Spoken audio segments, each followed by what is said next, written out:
This is Dave, the guru, and another tutorial using Gamesalad. In this series, I'm going to guide you in making a simple brick breaker type game. The goal of these tutorials is to teach you the basics of Gamesalad and game design and getting comfortable building games and using the interface in Gamesalad. So one of the first things that we're going to do is we're going to go ahead and grab one of the pre-existing templates that Gamesalad's created, and we're going to grab some of the assets out of it. So we're going to go up to the Documentation tab under the Help menu at the Gamesalad website. Once we're here, we're going to go ahead and grab the Crazy Ball Wall Breaker and just come on over and download it.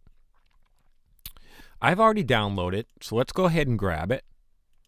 And what we're going to do is we're going to take this file and we're going to right click on it. And we're going to say Show Package Contents. And then once we're in there, we're going to grab two files. We're going to grab the images file. And I'm going to head and hold down the Option key on my Mac. And when I drag it and grab it, I'll make a copy of it and drag it out onto the desktop. And I'm going to do the same with the sounds file as well, as we'll use these resources in our brick breaker type game. The reason why I'm not using the pre-existing template is because the code is already written in there. And we're going to do a little bit different modifications to it than Gamesalad has done so that I can cover more aspects of the Gamesalad software than's covered in that simple template.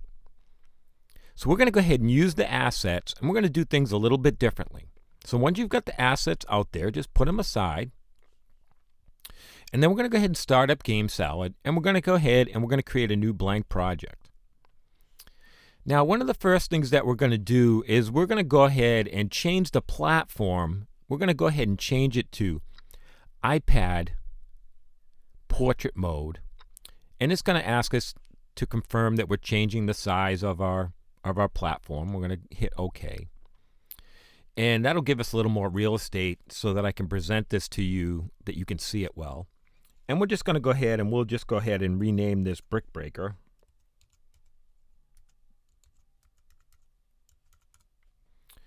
Okay, so now we're going to go up to the Scenes tab, and we're going to go ahead and open our scene. We can rename our scene.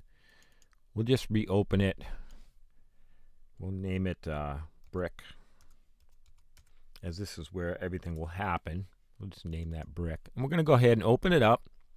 And as you can see now, we're in the basic working environment of the Gamesalad interface. And so we've got our scene set up in iPad portrait mode. And now what we're going to do is we're going to go ahead and import those images that we grabbed from the template. So we're going to go over here and we're going to click on the Images tab right here. And we're going to go ahead and click the plus icon down at the bottom. And then you're going to go ahead and navigate. Mine's on the desktop, so you want to go ahead and navigate from the desktop into the images. And now what we're going to do is I'm going to hold down the Shift key on my Mac, and I'm going to click and select each one of the items here, and I'm going to go ahead and hit Open. So now what you need to know a little bit about importing images in Gamesalad is that images imported into Gamesalad need to be a PNG type image, and they also need to be set at an 8-bit depth. Now you can find more about what 8-bit depth means and all that with a little search online about encoding and outputting graphic images.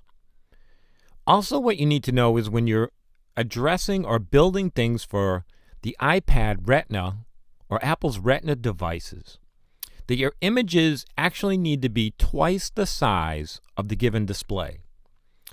So let's say, for example, this display is 1024, so the height. So we would make sure our image in square is double that, so it would be 2048 total,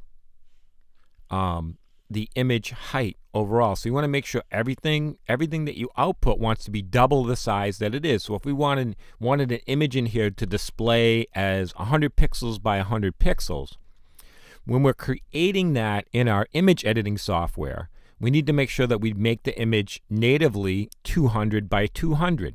And when it's imported into the Gamesalad software, it'll be scaled down to the size of 100 by 100. And this is because of the way Apple makes its retina displays that it actually crams twice the amount of pixels into the little square inch of each area. So even though that area is only 1 square inch, there are twice the number of pixels in there than an average display, which is the reason why we have to double the size of our images, because essentially Apple's doubled the number of pixels in a specific area. You can read more about this on the Gamesalad forums, and you can do a little study on Google about how the Apple Retina display works. So now that we've got our images in here, we're going to go ahead and let's just go ahead and I'm going to show you one way to create an actor. Now this is the stage area in Gamesalad, as we call it, and we're going to go ahead and place our actors on this stage. So first thing we need to do is create our actors. So we're going to go ahead and drag an actor over here, and we'll go ahead and drag one of our bricks out here. And now, as you can see, the image is actually just a gradient type grayscale. And this is created that way so that we can basically make it any color we want. So I'm just going to go ahead inside. I'm going to show you how to change the color of an actor. So we double clicked on the actor, and we've got the color, and we're going to go ahead over here and click on the color palette. And we'll just go ahead and let's change it to a blue color. And as you can see, the image is changed to a blue. Now, if you've had an image that you dragged in here that already had a color profile, you wouldn't need to change the color. You would just want to keep it to white. But since this is a grayscale type of image, we can actually modify the color, and then you'll see this later on in the tutorial as we go ahead and make the bricks different color. That's similar to a Tetris type of situation. So now we've made an actor here, and we're going to go ahead and we're going to do something, and I'll show you. Since these items were made to be built in the template, which is actually an iPhone template. We're going to go ahead and start with the iPad edition because most people want to develop for multiple devices. And if we start with an iPad foundation, we can automatically scale down this version to fit perfectly without really doing anything on an iPhone 5 and iPhone 6. So it's always best to start with an iPad type project, because now you've covered all your bases. You can simply output from this to all of Apple's devices, including the Mini, the iPhone 5, the iPhone 6, 6 Plus, etc., all of that without making any major changes to your game.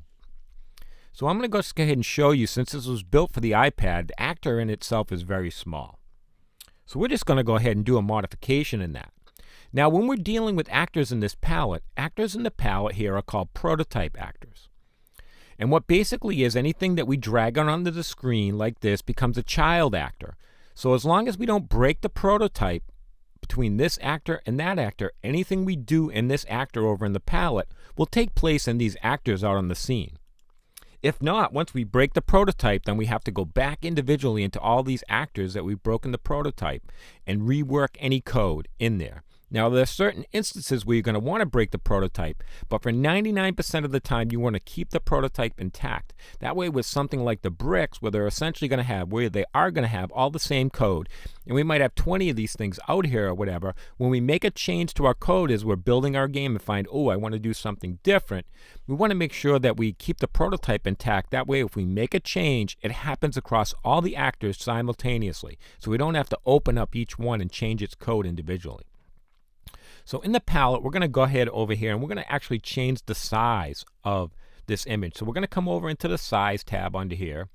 And what we're going to do is we're actually going to double click on this, and we're going to make it 128 by 64. Actually, I'm going to make this 120. So we're going to make it 120 by 64. And then we're going to go ahead and we're going to back out. So now we have our first actor that we've created. We haven't put any code in it, but we have our first actor, and we can drag it out onto the scene, and we can see that now this actor is much larger and easier to work with. And then we could just begin to lay them out on the screen here. And one of the interesting things you can do is once you have an actor out here, if you hold the Option key down on the Macintosh, you can simply copy this actor. So we'll go ahead and just make a bunch of these and lay them out.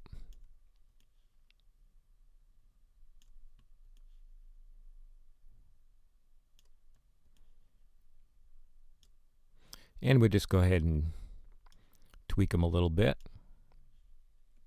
You can also use the right and left arrow keys, which gives you much finer pixel by pixel adjustment. So I'm just hitting the left arrow key right now. Just trying to get everything within the boundaries here. Let me get that one in there, and then I'll make a little more adjustments. So we've got our first row out there, and as you can see, doing your layout takes a little bit of work, just getting everything tuned up and lined up. And I'm not going to get too crazy about that because we just want to learn the basics of using Gamesalad. So now we've kind of got our first row in here, and you see how to bring in an actor and then lay it out. So now one of the first things that we're going to want to do is we're going to want to set up our perimeter or our area. Since we're going to have a ball bouncing around in here, one of the other things we're going to do is we're going to go ahead and we're going to make an actor or a wall, and we're going to wall this area off so that the ball can't go outside the screen area. Because if we just put a ball on here and gave it some physics or put it in motion in a direction, it would just basically go off the screen. So we want to contain everything in this area right here that's not black, or this gray area that's outside the view of the gamer. So we're going to come over here, and this time in making an actor, and we're not going to use any images for this. This will all be off screen. We're just going to go ahead and hit the plus icon, and we're going to make an actor. We're going to double click on its name, and we're going to call it wall. And we're just going to hit return. And so now we have a wall actor. And since we're going to be using physics, if we turn on gravity in here, which I'm going to use because I want to show you how to use gravity, basically anything that would be movable in here would just be under the control of gravity, and it would, so all these blocks and then all the walls would just fall straight down. Actually, let me show you that. So let's go ahead in and let's go under seeing gravity, and let's give this the Y, which is your up and down, and your X is horizontal, and your Y is vertical. That's how we measure things in computers and mobile devices. So we're going to go ahead and give the Y position a gravity of 100. Now this is going to create a force of 100 pulling down on anything that's movable here in Gamesalad. So let's just go ahead and come up, and we're going to hit the preview button, which shows us or activates everything in our game and starts to run the code. So let's just go ahead and hit preview, and as we're going to see, because these objects are movable, they're just going to get pulled off and down off the screen.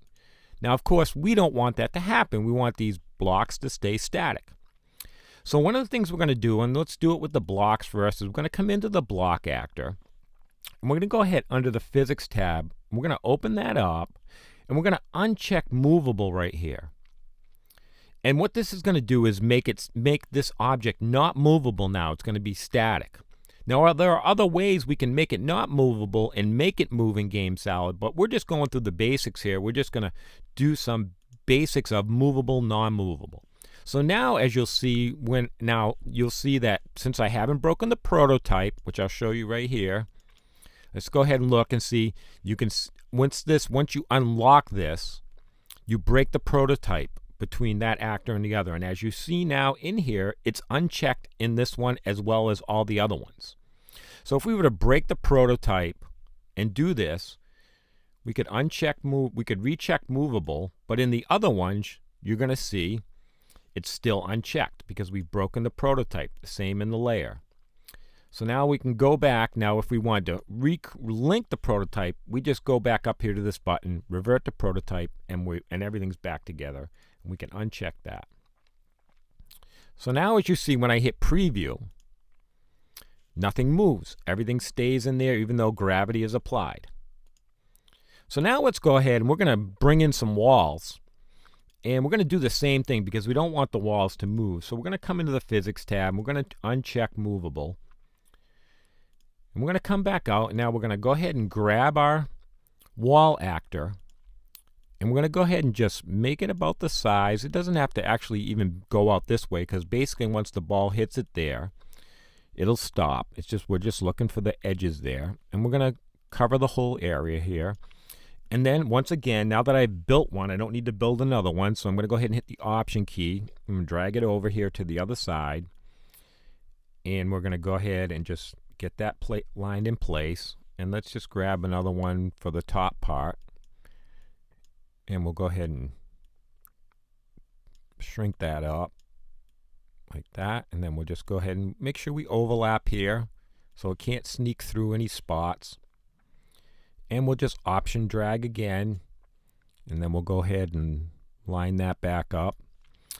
And so now basically we've got our wall surrounding this, and as you'll see, I can tweak this. We'll see if we got any showing. We'll hit the preview, and then we can see we've got a little bit of white showing there, so we can just go ahead and I'm just going to go ahead and use the arrow keys again, the right key, just to back that off a little bit. We'll back this one off some. Use the down key here to back that off, and the up key here to back that off.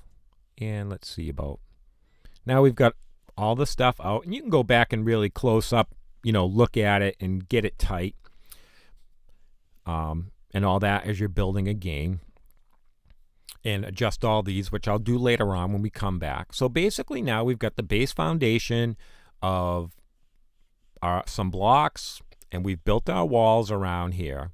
And so we've learned a little bit about actors, how to work with actors in the stage, how to make things movable and unmovable, how to bring in images. And so in the next video, we're going to neaten things up, and we're going to get our blocks laid out, and we're going to get our platformer in there.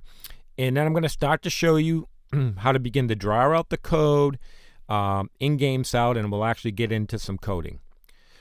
You can find me on the forums under the name Lost Oasis Games. This is Dave, the Guru. I'll see you in the next video.